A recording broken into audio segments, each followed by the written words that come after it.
Looks like we have trouble on a planet Neptune. Hey, I'm back, and this is your host, David. Welcome to Investing in Intellectual Property with Dave. And today it seems like we have some issues with the group Neptunes, which we all know is made of the two-headed monster, Pharrell Williams and Chad Hugo.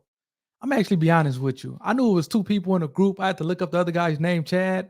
Obviously, we all are familiar with Pharrell as he's kind of did hits with a number of your favorite artists, our favorite artists over the years.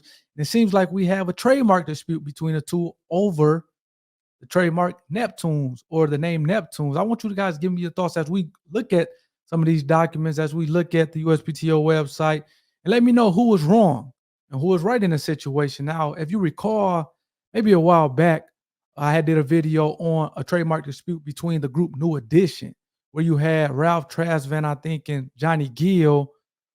They end up filing for a trademark application on the term New Edition because it was available. Then all the other groups filed opposition to that mark and essentially, file a lawsuit and saying, hey, you guys are trying to essentially do some sneaky stuff and take this mark without us as the other groups knowing, without the Bobby Browns and I forget the other couple guys' name, of the group New Edition knowing. And it seems like that dispute ultimately got resolved to the tune of everybody owning a share or equal piece of the name New Edition. I do personally think when they had the New Edition biopic that came out, I think on BET a number of years ago, I think this dispute was going on around that time between the group New Edition, and as a result of it, they end up losing out on, in my opinion, millions of dollars from not being able to tour as they were going through this dispute, as opposed to having this already buttoned up and being able to kind of really take advantage of the popularity of the buzz from the New Edition biopic, which I thought was a phenomenal biopic.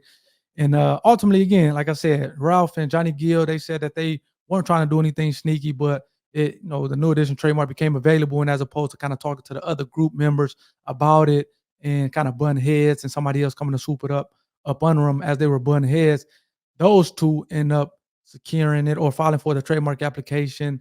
Wow. And then they end up letting the other group members know. And the ultimate goal was to have everybody be able to use the mark in terms of, touring and things like that, where, one other person, they didn't want a situation where you have the temptation where you have two or three groups out here touring as a temptation. So they secured the New Edition trademark or filed for the New Edition trademark application while they were essentially kind of talking amongst the other group members to say, hey, we're all going to have rights to this thing. However, we don't want a situation where somebody is again trying to, because they're mad, they're going to form a New Edition group singing the hits and the songs and things like that, and therefore it's kind of diluted, watered down. So they didn't want that situation. So this Neptune situation is, I want you guys to let me know, is this close to the New Edition a situation, or do you think it's some maybe foul play or some sneaky play going on with this one? It seems like Pharrell Williams has filed for a number of trademarks, or trademarks on the term New Edition in a number of classes, I should say, with the USPTO.